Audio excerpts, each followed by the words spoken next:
So my name is Everett Kelley. I am the National President of the American Federation of Government Employees, representing 820,000 federal and D.C. government workers.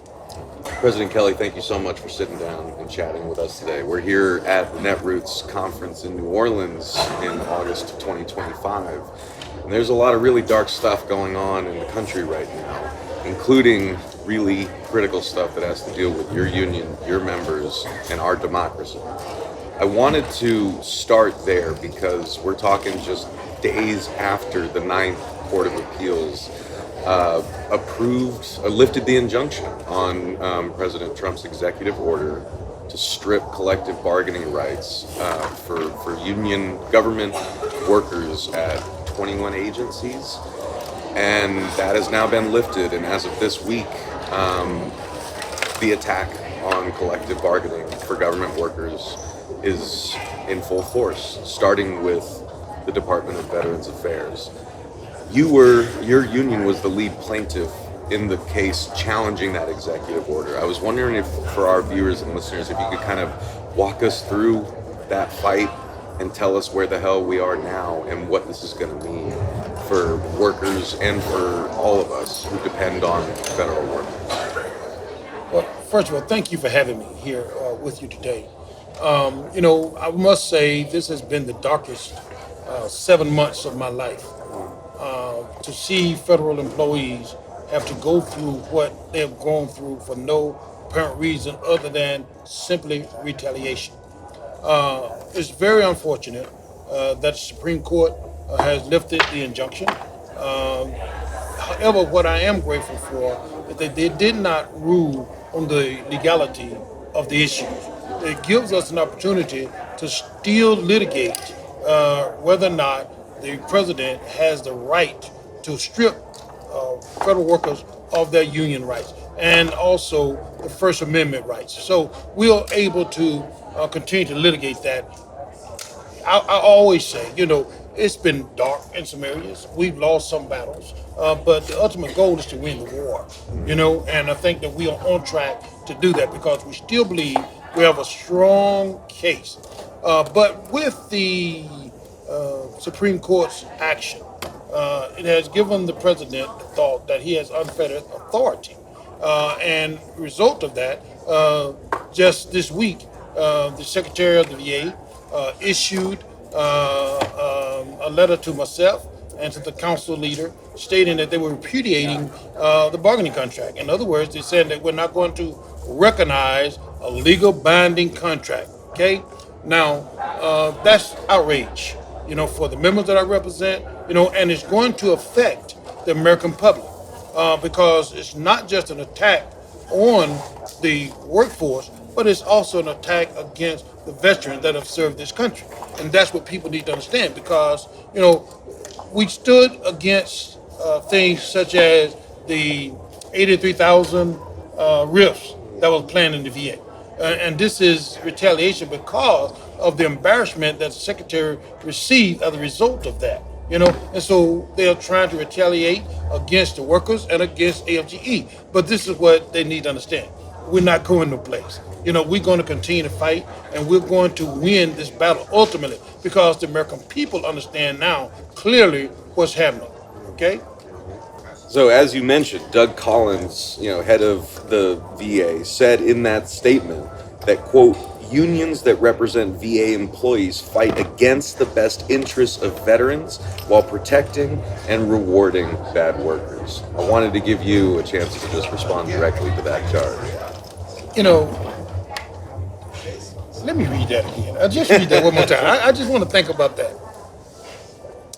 But that we are not working in the best interest of the veteran is so far away from the truth. Think about this. To say, I want to shut down clinics across America, that's working against the interests of the veteran, in my opinion. But it's not the union that said that. It's the union that stood up against that. Okay? To say that we want to cut out 83,000 jobs, that's not in the best interest of the veteran. But it's not the union that said that. It's not the workers that said that. It's the administration that said that. So who's working in the best interest of the veteran? I mean, it's clear as pudding, okay? This administration don't care about the veteran because they know that any type of action like this goes directly against the veteran, because the people that I represent, they are proud to serve the veteran, okay? And they do it with honor, And so to make that type of statement is just a ploy to turn direction off of the real issue.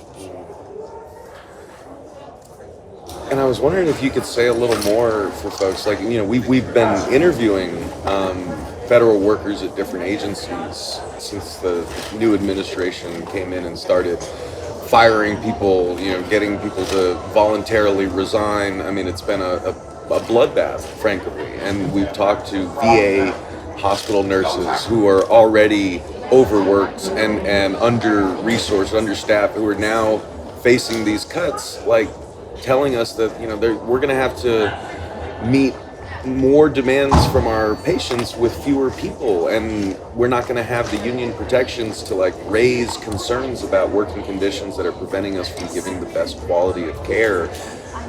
And that's just one example across so many different agencies. So I wanted to ask if you could say a little more for our viewers and listeners, how this is impacting your members in the VA and beyond. What kinds of, what are people going through right now? Can you impress upon people who maybe are still thinking that, government workers, union workers, they're protected, bureaucratic institutions that don't serve us. Could you tell folks, your life does depend on a lot of the work of these workers, even if you don't know who they are? Absolutely. Absolutely. And that is a very good question, because, the image of bureaucrats working in Washington, D.C. is just so far away from the truth. Only 15% of the federal workforce work inside of D.C. The rest of the 85% work throughout America, and they are providing services to the American people every single day. For instance, the people that inspect and process your food, they are federal employees. These are your neighbors, these are your relatives, these are your football and soccer coaches, that coaches our children.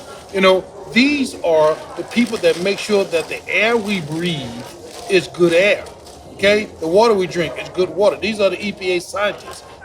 These are not bureaucrats. These are not lazy individuals. These are people that are highly educated, highly skilled individuals that want to provide a service for the American people. These are people that make sure that the warfighter has what he or she needs on the battlefield. When you start looking at the Department of Defense, that they say they want to cut, about 60,000 employees there. These and American people are the one that's going to feel the brunt of these attacks on federal employees. When those services are not there, the American people will suffer. When you look at the Social Security Administration, these are the people that are processing the beneficiary claims, okay? And when they're not there to readily get this work done, American people are going to suffer. So they are cutting in an attempt to make it harder for federal employees to perform that job, because that way they can say, you know what, I've told you that the government doesn't work, so we need to privatize. Now, this is the key. We need to privatize these government services, and guess what? Now, the billionaires that have supported this administration now get rewarded. That's the bottom line.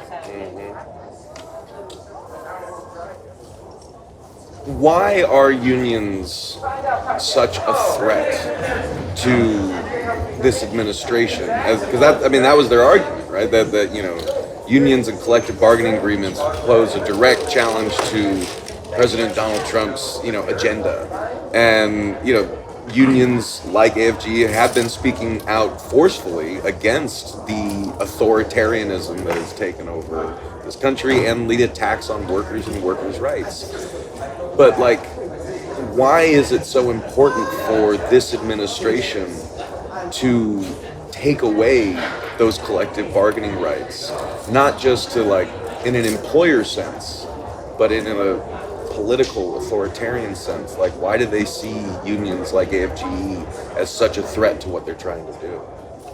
And that is a good question. The bottom line is that, you know, unions like FGE hold the administration accountable. These This regime does not want anyone to hold them accountable.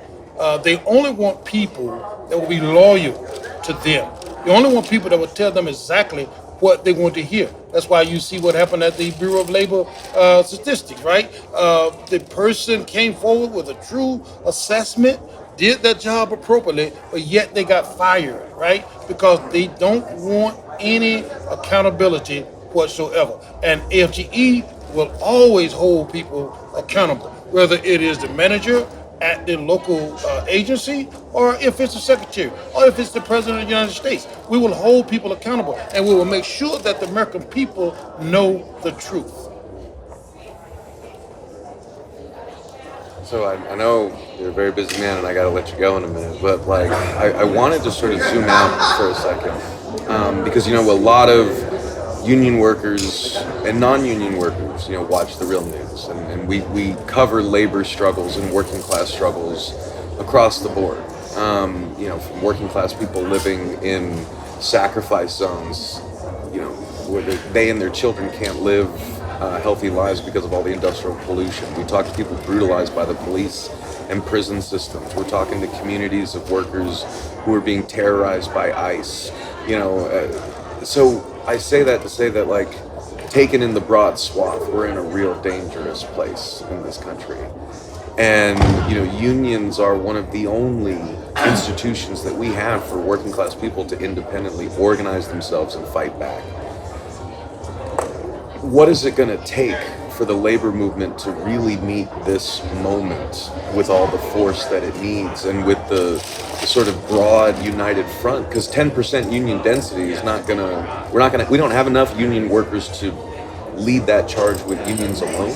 But what role do you see unions playing in leading that charge to build a united front for working class people against this onslaught? That is a very good question, because it's my opinion that we, as a union, especially in the federal sector, have to reimagine this moment and how the union fits into this moment.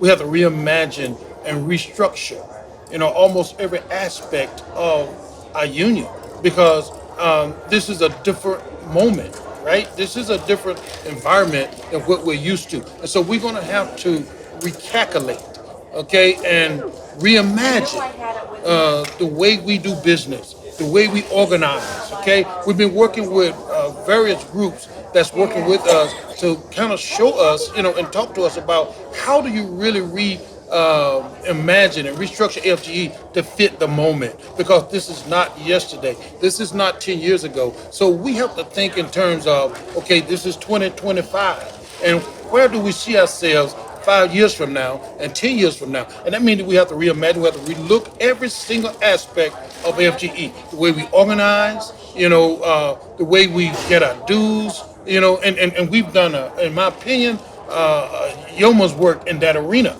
Because we were able to organize, because this guy came at us with an intent to break us, to dry up every ounce of resources that we had. Okay, but we took the opportunity to organize and reorganize our due structure, and in less than 3 months, we put 150,000 new employees on a new system that belonged to AFGE by working with partners that understood where we needed to go, and we're going there.